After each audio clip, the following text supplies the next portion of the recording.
Helen Yee here at MMA Masters. Always great to be joined by the one and only CCI's Mr. Colby Covington. Now, first off, I see you're pretty thirsty.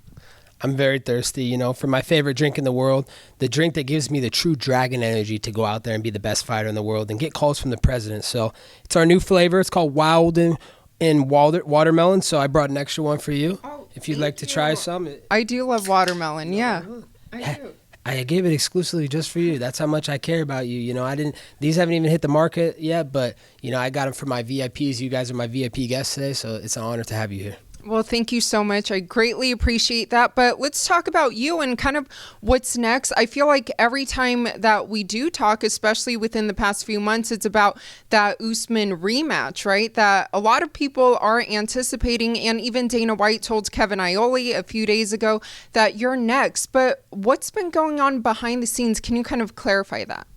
Yeah, what's been going on behind the scenes is Marty Usman and Ali Abdelaziz are trying to find any excuse, any way out to not fight me and see me in the octagon again. They know I'm their hardest challenge. They know I'm going to take everything that they've worked for, and I'm going to take that belt. I'm the best welterweight in the world. They clearly know that, because if I was an easy welterweight, if I was someone they knew they were going to beat, they would take the fight. They would be showing up next week. They were ready to fight the 7th-ranked Chiesa next month in June, but they're not ready to fight me. They need till September, maybe October.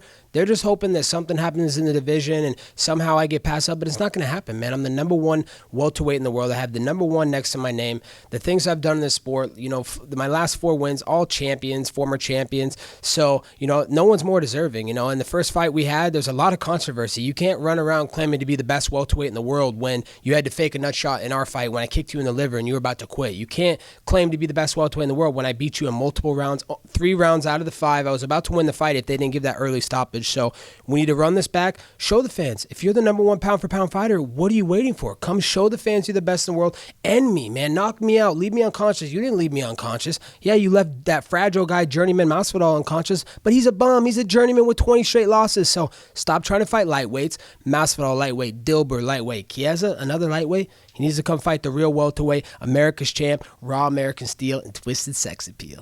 But has there been like a formal offer or a contract? There's been an offer, and Dana and Hunter Campbell, they both know that I've agreed. There doesn't really need to be a contract at this point, because I've just given my verbal. I said, whenever you want. It doesn't matter. I'm ready tomorrow, next week, next month, whenever you want. I'm ready to go right now. So, just the holdup is Marty Usman. I guess, he didn't feel confident in the way he won his last fight. He gassed out. So he's looking for a new chemist, to give him some new EPO, and hopefully he's going to get some new stuff, because if he fights the way he fought Masvidal, he has no chance against me. But with Dana saying that even just a few days ago, how confident are you that this actually will happen this year? I'm very confident. They're going to start forcing his hand. He's taking some time. Oh, I need some time with my daughter. But, he's been all over Miami partying, out in Bahamas partying. So, he's had his time. His time's up, and it's time to fight me now. It's time for round 2. Round 1 was controversy filled. You didn't win that fight. It was a fake fight, fake ref, fake outcome, fake stoppage. So it's time for round 2. And I'm confident I'm fighting for the undisputed strap next, because Dana's reassured me. He's doubled down, tripled down, saying Colby's fighting for the undisputed title. So whether it's Marty Fake Newsman, the CEO of EPO, or not, I'm fighting for the undisputed title next. If he wants to retire, take his little horse and pony show to another organization or retire, then do that. But I'm fighting whoever's next up in line. I'm winning my undisputed title, and I'm going to bring it to Donald Trump, the greatest living American. Well, you most recently beat Tyron Woodley. I don't know if you know, but he and Jake Paul actually had a face-off about a couple hours ago. Did you get a chance to watch that at all on Twitter? The thing about that is, I am Tyron Woodley's father. I'm his legal guardian. So, I haven't signed off and given his permission to fight that little YouTube kid, the kid with the little pubes on his face, Snake Paul. And speaking of Jake Paul, dude, you got little pubes on your hair. If you want to learn to grow a real beard like a real man over here, just come talk to the king of chaos, America's champ, Donald Trump's favorite fighter. What's the secret? The secret is, just a lot of good, healthy eating, and shampooing it. You got to get the shampoo in there and moisturize it. But, he hasn't hit puberty yet. That little Lizzie McGuire star, he's still dancing, on Disney thinking he's a real fighter. That's not a real fighter, man. He's a joke. He's the laughing stock of MMA right now. So if you want to come talk to a real fighter, come see Daddy, Tyron Woodley's daddy. Well, were you initially surprised at all, or what were your reactions when you saw that Tyron Woodley's going to fight Jake Paul? Because I know last time you and I spoke about Ben Askren fighting Jake Paul, and now it's Woodley. Yeah, I'm not surprised. He's looking for another guy who's kind of towards the tail end of his career. Tyron Woodley could still knock him out, my son.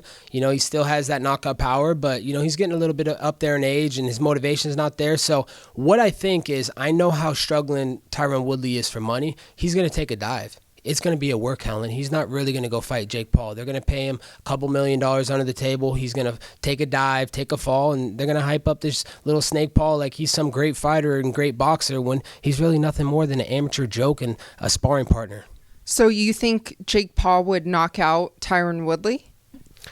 Yeah, I think, Woodley's going to take a dive. It's going to be a work, Helen. It's not going to be a real fight. They're not going to really fight. Woodley's going to get paid off. He's going to take a dive. He's going to, get paid all that money on the table. He's going to be happy. He's going to make a bigger person he's ever made in his UFC career, and that's after piggybacking off of some of the stars. He never made it off for being the draw he was. So, it's just, I haven't signed off his legal guardianship for Tyron Woodley to go fight that fight yet. So I'm not sure if I'm going to give him permission not.